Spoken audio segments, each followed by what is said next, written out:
Hello नमस्कार दोस्तों, स्वागत है आप सभी का आपके एक प्यारे से चैनल निमी टेक्निकल क्लासेस में। कैसे हैं आप सभी और तैयारी वगैरह सब बढ़िया चल रही है ना? कमेंट सेक्शन में ज़रूर बताइएगा। और ध्यान दीजिए कि इलेक्ट्रीशियन थ्योरी जिसको हम बोन्स मैरो मानते हैं इलेक्ट्रीशियन थ्योरी का, वो है आपका 3 फेज का मोटर, यानी कि मोटर एक ऐसा सेक्शन है, एक ऐसा पार्ट है आपके सिलेबस का, आपके आईटीआई का, इलेक्ट्रीशियन का, जो कि जिसके बिना हम कह सकते हैं कि आपका इलेक्ट्रीशियन ना अधूरा है मेरे भाई, ठीक है ना? उसको ये मोटर पूरा करती है। तो आज हम अपने सेशन में मोटर के सवालों को हैंडल करेंगे, मोटर के सवालों को अपने काबू में करेंगे और सीखेंगे कि कैसे कैसे क्वेश्चन आपके एग्जाम के लिए आते रहते हैं। सभी प्रतियोगी परीक्षाओं के लिए ये क्लास महत्वपूर्ण होगा और ख़ास तौर पर जो बिहार विद्युत विभाग की भर्ती है ना मेरे भाई, उसके लिए ये क्लास बिल्कुल स्पेशल है, ठीक है? और बिहार विद्युत विभाग ने एक नोटिस भी अभी हाल ही में दिया है, जिसका सेशन मैं आपको अब आज ही दोपहर को दिया हूँ, है ना? उस वीडियो को ज़रूर देखिएगा। डिस्क्रिप्शन में उस वीडियो का लिंक दिया हुआ है, वहाँ से चाहे तो आप देख लीजिएगा, ठीक है ना? और उस नोटिस को समझने की कोशिश करिएगा। बहुत ही आपके सामने एक नया डेट आने वाला है फॉर्म अप्लाई करने का। उससे पहले दोस्तों हम अपने सिलेबस को लगातार आगे बढ़ा रहे हैं, ठीक है ना? तो चलिए, आज हमारा जो क्लास है BSPSCL के लिए #24 यानी कि 24वां ये क्लास है, ठीक है ना? तो चैनल को आप सब्सक्राइब कर लीजिएगा, क्योंकि दोस्तों अब की बार जो हमारा हैशटैग है ना, अब की बार बिहार में बाहर, है ना? अब की बार बिहार में बाहर, और बिहार वाली वैकेंसी को दोस्तों लेकर के रहना है। इसके लिए जो हम सुबह पहले 7 बजे चलाया करते थे, उस क्लास को अब शाम को 7 बजे हमने शिफ्ट कर दिया है, ठीक है? आज हो चुका है हमारा 10 जून और बज चुके हैं शाम के 7। देखिएगा, ये वो क्लास है ना? ये वो क्लास है जो अपडेट आया था, उस अपडेट को मैं आपके साथ साझा किया हूँ। इस सेशन को जरूर आप सुनिएगा, सेशन को आप जरूर देखिएगा, है ना?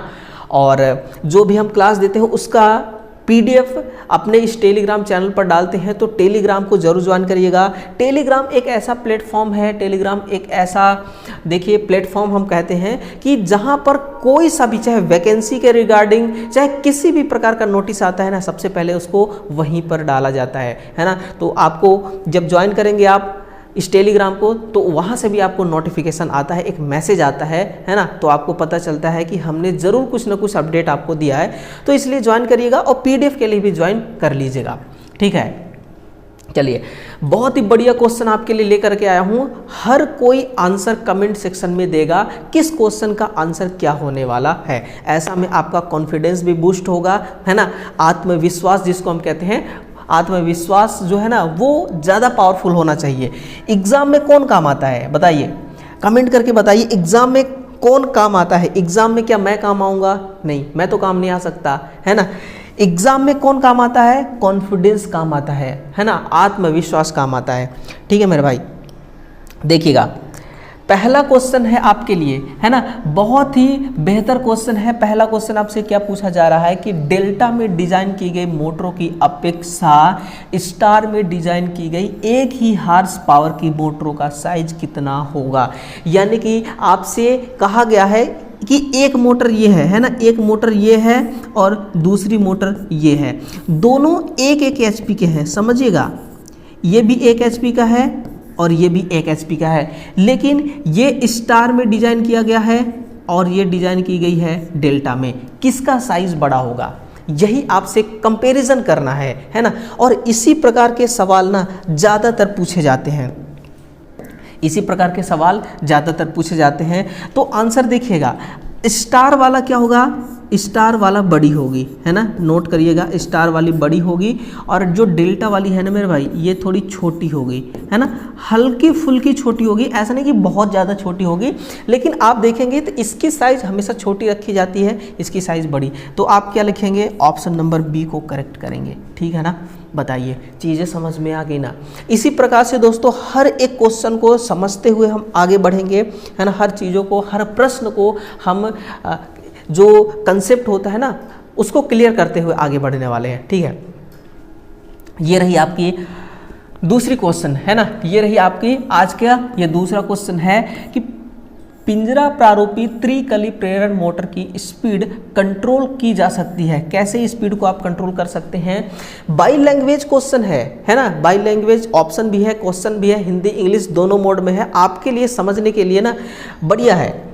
सप्लाई वोल्टेज कम करके बिल्कुल कम कर सकते हैं। सप्लाई वोल्टेज को कम करके कैसे किया जा सकता है? देखिए ये जो टॉर्क है ना, ये क्या है? टॉर्क। ये सप्लाई वोल्टेज के व्युत्क्रम सप्लाई वोल्टेज के वर्ग के समानुपाती होता है। अगर आपने सप्लाई वोल्टेज को जरा सा भी कम किया ना, आपका टॉर्क बिल्कुल बहुत ज़्यादा कम हो जाएगी। टॉर्क जो है ये बहुत ज़्यादा कम होगी, है ना। और टॉर्क से क्या बनता है? स्पीड बनती है। टॉर्क एक घुमाव बल है, तो सप्लाई वोल्टेज को कम करके कर सकते हैं, है ना। इसको सही कर दें, चलिए सही कर देते हैं। ध्रुवों की संख्या को बदल करके आपने देखा होगा सिंक्रोनस स्पीड 120 सप्लाई फ्रीक्वेंसी बटा पोल। ध्रुवों की संख्या बदलकर, यानी कि पोल को अगर आप कम करेंगे तो सिंक्रोनस स्पीड बढ़ जाएगी, और इसको अगर ज़्यादा करेंगे तो सिंक्रोनस स्पीड घट जाएगी। यानी कि स्पीड को कंट्रोल कर सकते हैं हम। कंट्रोल का मतलब क्या होता है? कंट्रोल का मतलब होता है आप बढ़ा भी सकते हैं स्पीड को, आप घटा भी सकते हैं स्पीड को, ठीक है ना। इसको भी हम सही करते हैं। सप्लाई आवृत्ति बदलकर, यानी कि इसको हम क्या कह सकते हैं? इसको हम कह सकते हैं ट्रिपल VF मेथड, है ना। Variable voltage, variable frequency drive. एक ड्राइव की मदद से हम सप्लाई आवृत्ति को चेंज करके मोटर की स्पीड को कंट्रोल कर सकते हैं। हो गया ना। ये तीनों ऑप्शन जो हैं ये बिल्कुल दोस्तों आपके सपोर्ट में है, आपके पक्ष में है। आंसर क्या हो गया? Option number D correct answer, ठीक है ना। Option number D correct answer. हम बेशक ऑप्शन के मतलब कि क्वेश्चन और ऑप्शन को लेकर के चल रहे हैं, लेकिन यहाँ पर अगर देखा जाए ना तो हम यहाँ पर पूरे थ्योरी को कवर कर रहे हैं, पूरे थ्योरी को कवर कर रहे हैं, ठीक है। देखिए पिंजरा प्रारूपी त्रिकली मोटर का पार्ट नहीं है, ये तो हर किसी को पता है। साफ्ट नहीं है, साफ्ट है, मोटर में साफ्ट रहता है। स्टेटर में वाइंडिंग करते हैं, ये भी रहता है। रोटर में भी वाइंडिंग करते हैं, ये भी रहता है। कार्बन ब्रूस, क्या हो गया? Carbon Bruce. ये कई बार एग्जाम में पूछा जा चुका है ना। ट्रिपल स्टार क्वेश्चन है मेरे भाई। क्वेश्चन का आंसर क्या होगा? Option number D carbon Bruce. क्या होगा? Carbon Bruce. समझ रहे हैं ना। 3 फेज इंडक्शन मोटर का तुल्यकालिक स्पीड का अर्थ क्या होता है? बहुत ही अच्छा वन लाइनर क्वेश्चन है। सिंक्रोनस स्पीड मीन्स क्या होता है? सिंक्रोनस स्पीड मीन्स रोटेटिंग चुंबकीय क्षेत्र, है ना। रोटेटिंग चुंबकीय क्षेत्र जिसको हम कहते हैं मोटर का नेचुरल स्पीड, यानी कि मैग्नेटिक फील्ड जो होता है ना वो रोटेट करता है, अपन उसी को कहते हैं तुल्यकालिक स्पीड, है ना। और इसकी जो स्पीड है किस पर डिपेंड करती है? पोल पर भी डिपेंड करती है, फ्रीक्वेंसी पर भी डिपेंड करती है। और जो 3 फेज की वाइंडिंग होती है मेरे भाई, उस वाइंडिंग में हर 2 फेज की वाइंडिंग के बीच में डिफरेंस कितना है इस पर भी डिपेंड करती है, ठीक है। इस पर भी क्या करती है? ये निर्भर करती है, ठीक है। आगे बढ़ते हैं। 35 नंबर का क्वेश्चन है कि प्रायः प्रेरण मोटर को सीधे सप्लाई से स्टार्ट करने के स्थान पर स्टार्टर द्वारा स्टार्ट किया जाता है, इसका कारण बताइए, है ना। इसका कारण आपको बताना है। मोटर की गति उच्च हो जाएगी एवं मोटर नष्ट हो जाएगी। नहीं, ऐसा तो नहीं होता। प्रारंभ में मोटर पूर्ण भार का 5 से 7 गुना करंट लेती है। हाँ, यही सही होगा। अगर आपकी मोटर फुल लोड के कंडीशन में मान लीजिए कि 5 एम्पियर का करंट लेती है ना, तो स्टार्टिंग में अगर बिना स्टार्टर का हम स्टार्ट कर दिए तो 5 गुना ज़्यादा, यानी कि 5 पचे 25 एम्पियर करंट लेगी। और 25 एम्पियर करंट से क्या होगा? आपका मोटर जो है उसका जो वाइंडिंग है वो पूरी तरह से नष्ट हो जाएगी, जल जाएगी। इसलिए हम स्टार्टर प्रयोग करते हैं। स्टार्टर मीन्स क्या होता है? कमेंट सेक्शन में जरूर बताइएगा स्टार्टर का मतलब क्या होता है ना। बस इतना सा ही आपसे पूछ रहा हूँ मैं कि स्टार्टर का मतलब क्या होता है, आप बताने की थोड़ा कृपा करिएगा। स्टार्टर का मतलब होता क्या है? हम क्यों लगाते हैं स्टार्टर? पर्पज़ क्या होता है ना। क्योंकि कोई ना कोई मकसद तो हमारा होगा मोटर में स्टार्टर लगाने का, हम ऐसे ही तो नहीं लगा देते, तो वो आपको बताना है। प्रेरण मोटर में बलाघुड़ स्लिप का आकार कैसा होता है? तो ये आयताकार पैराबोला होता है। इसको याद करिएगा, आयत के आकार का होता है और पैराबोला होता है ना, ये parabola, rectangular parabola. Auto transformer starter किस प्रकार के प्रेरण मोटर को स्टार्ट करने के लिए उपयुक्त होते हैं? बताइएगा, इसका आंसर क्या होने वाला है ना, इसका आंसर क्या होने वाला है? ऑटो ट्रांसफार्मर स्टार्टर किस प्रकार के प्रेरण मोटर को स्टार्ट करने के लिए उपयुक्त है? क्या वो डेल्टा प्रकार है, डेल्टा संयोजित है? तो बिल्कुल ये सही बात है। क्या वो स्टार संयोजित है? ये भी सही बात है। यानी कि ऑप्शन जो सी है ना, यही आपका करेक्ट आंसर होगा। ठीक है, ऑप्शन सी, ए और बी दोनों प्रकार के स्क्वायरल केज इंडक्शन मोटर को आप इस स्टार्टर द्वारा स्टार्ट कर लेते हैं। आप यूँ समझिए, स्टार्टर का मतलब कि मोटर को स्टार्ट करने का एक सुविधा है, एक जुगाड़ है। मोटर को न तो वो ओवरलोड होने देगा, मोटर को न तो वो शॉर्ट सर्किट होने देगा, है ना, ये कंडीशन होती है। ठीक है ना, तो मोटर को स्टार्ट करने का एक सुविधा है, एक व्यवस्था है स्टार्टर जिसको हम कहते हैं। जब मोटर को रियोस्टैटिक नियंत्रण विधि से स्टार्ट किया जाए तब मोटर की गति बढ़ने के साथ मोटर की गति बढ़ने के साथ क्या हो जाता है? शक्ति गुणक कम हो जाता है? नहीं, शक्ति गुणक कम तो नहीं होता, बलाघुड़ कम होता है। क्या होता है? टॉर्क आपका है जो वो कम हो जाती है, बहुत कम नहीं, हल्का फुल्का कम होता है ना। लेकिन हम फिर भी इसको क्या मानेंगे? हम इसको मानेंगे कि मोटर का जो टॉर्क है ये डल हो जाता है, बहुत डाउन हो जाता है। स्लिप रिंग मोटर के लिए उपयुक्त स्टार्टर कौन सा है? तो इसके लिए स्लिप रिंग मोटर को हम क्या कहते हैं? SRM, है ना, यही होती है हमारी slip ring motor. Slip ring motor जो है ये प्रतिरोध रियोस्टैटिक स्टार्टर होता है। एक्चुअल में होता क्या है कि मोटर का जो रोटर होता है ना, मोटर का जो रोटर होता है, रोटर में हम क्या जोड़ते हैं? इसमें हम प्रतिरोध जोड़ते हैं। इसमें हम क्या जोड़ते हैं? प्रतिरोध जोड़ते हैं, जिसको हम रियोस्टेट कहते हैं। और शुरू में क्या होता है ना कि मोटर की स्पीड बहुत कम होती है, उस समय हम क्या करते हैं कि जो वाइंडिंग होती है, ये रोटर वाइंडिंग कैसी होगी? स्टार कनेक्टेड होगी, है ना, कैसी होगी? स्टार में संयोजित होगी।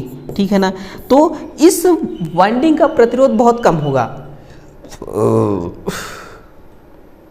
इस वाइंडिंग का प्रतिरोध बहुत कम होगा। हम क्या करेंगे? प्रारंभ में प्रतिरोध का मान बढ़ा देंगे, जिससे रोटर करंट, है ना, जिससे रोटर करंट जो होता है I2 ये कम हो जाता है ना, और जो स्टार्टिंग टॉर्क होती है ये बढ़ जाती है। I2 कम कैसे हुआ? स्टार्टिंग टॉर्क कैसे बढ़ गया? मोटर की स्पीड कम है और रोटर का रेजिस्टेंस ज़्यादा है। ठीक है, फिर जब मोटर फुल स्पीड प्राप्त कर लेती है, उस कंडीशन में हम क्या करते हैं? रोटर के करंट को कम कर देते हैं, जिससे I2 का मान बढ़ जाता है ना, और रनिंग टॉर्क का मान भी बढ़ जाता है, रनिंग टॉर्क का मान बढ़ जाता है। आपने देखा कि प्रतिरोध लगाने से हमें स्टार्टिंग में भी टॉर्क मैक्सिमम मिल रही है और रनिंग में भी टॉर्क हमें मैक्सिमम मिल रही है, दोनों केस में हमें टॉर्क मैक्सिमम मिल रही है ना। इसलिए इस स्टार्टर को लगाना हमारे लिए बहुत ज़्यादा फायदेमंद रहता है। ठीक है ना, बहुत ज़्यादा फायदेमंद रहता है। ठीक है दोस्तों, अगला है, निम्नलिखित मोटरों में से किस मोटर की स्पीड नियंत्रण करना सबसे कठिन होता है?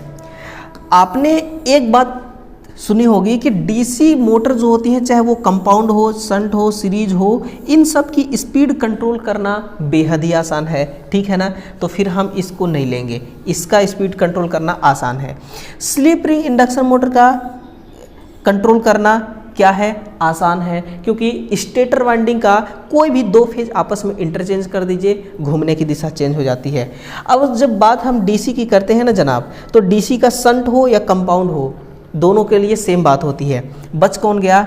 Squirrel cage induction motor. इसलिए आंसर क्या होगा? Option number b, squirrel cage induction motor इसका सही आंसर हो जाएगा। ठीक है ना, तो इस प्रकार से प्रश्नों को समझते हुए, है ना, प्रश्नों को समझते हुए आपको एग्जाम में भी प्रश्नों को इसी प्रकार से हैंडल करना है। 3 फेज मोटर हो, चाहे सिंगल फेज मोटर हो, डीसी मोटर हो, चाहे कोई सा भी मोटर हो, प्रश्नों को अगर आपने समझ लिया ना, तो प्रश्नों की कमी जो होती है ना, प्रश्नों के लाइनों में ही छुपा होता है। ठीक है, नेक्स्ट है कि उच्च स्टार्टिंग टॉर्क चाहिए और तत्काल प्रारंभ चाहिए, यानी कि सेल्फ स्टार्ट, और परिभ्रमण की दिशा में परिवर्तन चाहिए। इसके लिए सरल सुविधा, ये सब आदि आवश्यकताओं को पूरा करने वाली मोटर कौन सी है? तो ये है आपकी स्लिप रिंग इंडक्शन मोटर। कौन सी है? Slip ring induction motor.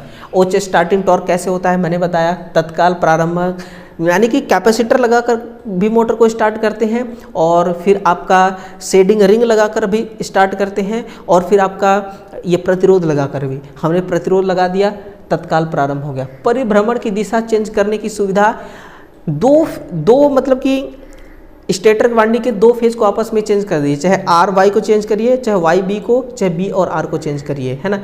इसमें घूमने की दिशा परिवर्तन हो जाती है, ये भी सुविधा इसमें उपलब्ध होता है। इसलिए आपका क्या होगा? Slip ring induction motor is correct answer. क्या होगा? स्लिप रिंग इंडक्शन मोटर इसका सही जवाब हो जाएगा। चले आगे बढ़ते हैं। प्रेरण मोटर को तुल्यकालिक गति पर चलाने के लिए हम क्या करते हैं कि रोटर में जो रोटर ईएमएफ होता है, यानी कि कहने का मतलब इसका ये है मेरे भाई कि जो E2 है ना और E1 का मान है, इन दोनों में कोई डिफरेंस नहीं होना चाहिए। ये दोनों कैसा होना चाहिए? इन फेज में होना चाहिए। कैसा होना चाहिए? इन फेज नेचर का होना चाहिए। 0 डिग्री इन दोनों के बीच डिफरेंस होना चाहिए। ऐसे में होता क्या है? ऐसे में ये दोनों आपस में क्या यूँ समझिए सिंक्रोनाइज हो जाएंगे, है ना। क्या हो जाएंगे? सिंक्रोनाइज हो जाएंगे और तुल्यकालिक गति पर चलने लगेंगे। ठीक है ना, ये बात है। तुल्यकालिक गति पर प्रेरण मोटर की स्लिप कितनी होती है? तो तुल्यकालिक गति पर कितना होता है? रोटर की स्पीड 0 होती है ना। रोटर की स्पीड क्या होती है? उस समय 0 होती है। और तुल्यकालिक गति पर स्लिप कितना होता है? 0 होता है। क्या होता है? 0 होता है। देखिए, अगर रोटर की स्पीड मान लीजिए 0 आरपीएम है, कितना है? 0 आरपीएम है, और स्टेटर की है 3000 आरपीएम, कितना है? 3000 आरपीएम। इन दोनों के बीच में डिफरेंस कितना है? इकाई हम मानेंगे। कितना हम मानेंगे? हमारे लिए क्या होगा? इकाई होगा। कितना होगा? स्लिप 100% है यार, स्लिप 100% है। अगर देखिए, अगर यहाँ पर कितना होता, 2900 होता तो स्लिप 1% मानते। कितना मानते? स्लिप 1%।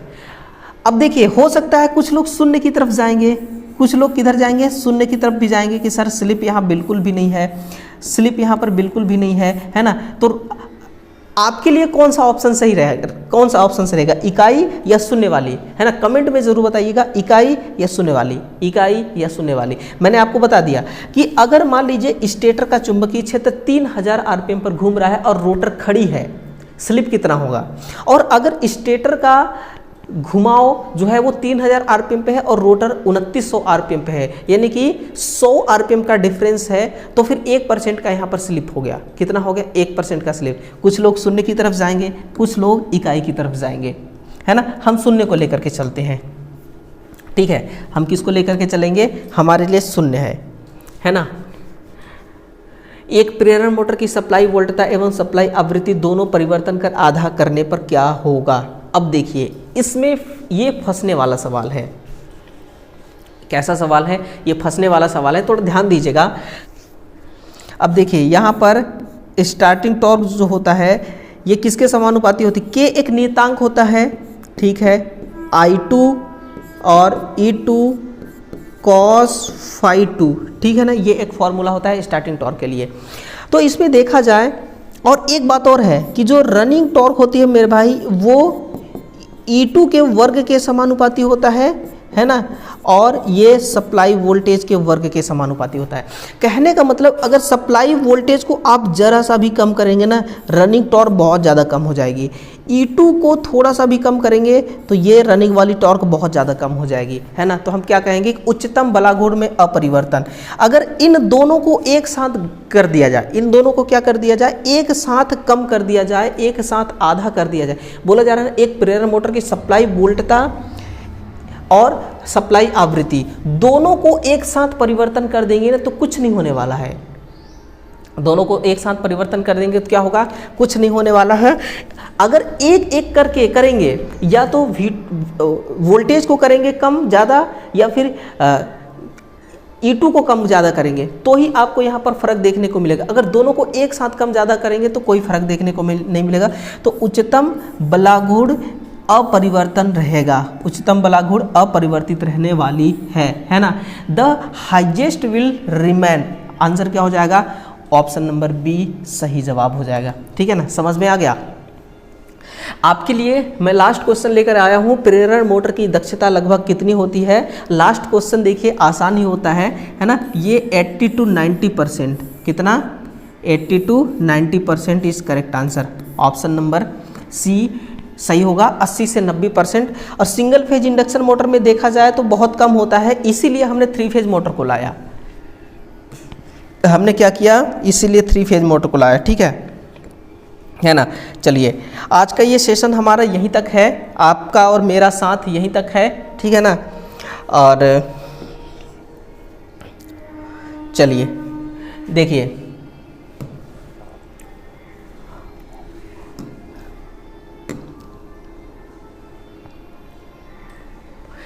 आज का क्लास यहीं पर ख़त्म किया जाता है। और ये जो 15 क्वेश्चन हैं आपके एग्ज़ाम के लिए बहुत इंपॉर्टेंट क्वेश्चन है, मोस्ट इंपॉर्टेंट क्वेश्चन है, सभी प्रतियोगी परीक्षाओं के लिए काम आने वाले हैं, है ना। इसलिए 3 फेज इंडक्शन मोटर को ध्यान से पढ़िएगा। जब तक आप 3 फेज इंडक्शन मोटर को बिल्कुल दिल लगा करके नहीं पढ़ेंगे दोस्तों, तो इसके कॉन्सेप्ट को आप समझ नहीं पाएंगे। कॉन्सेप्ट को तभी आप समझेंगे जब कहते हैं ना कि किसी भी चीज़ में चाव हो, इंटरेस्ट जिसको हम कहते हैं, रुचि। अगर रुचि आपका है ना तो मोटर तो क्या, आप हर सेक्शन को, हर खंड को, इलेक्ट्रिशियन थ्योरी, पूरे इलेक्ट्रिशियन थ्योरी के सिलेबस को आसानी से समझ सकते हैं, आसानी से गेन कर सकते हैं। बस इंटरेस्ट जगाना पड़ता है, रुचि होना चाहिए पढ़ने के लिए, है ना। वरना तो पढ़ने के लिए लाखों करोड़ों विद्यार्थी पढ़ते हैं, लेकिन नौकरी तो सिर्फ उन्हीं को मिलती है ना जिनके मेहनत में दम होता है। ठीक है ना। तो संघर्ष में दम होना चाहिए, संघर्ष दमदार होना चाहिए। ठीक है ना। इसी लफ्ज़ों के साथ क्लास को मैं समाप्त करता हूँ। चैनल को सब्सक्राइब नहीं किया तो ज़रूर करना।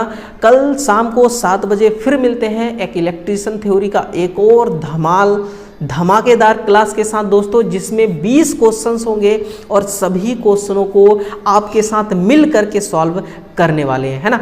चलिए इजाज़त दीजिएगा, मिलते हैं कल शाम को 7 बजे। तब तक के लिए जय हिंद, जय भारत। Thank you.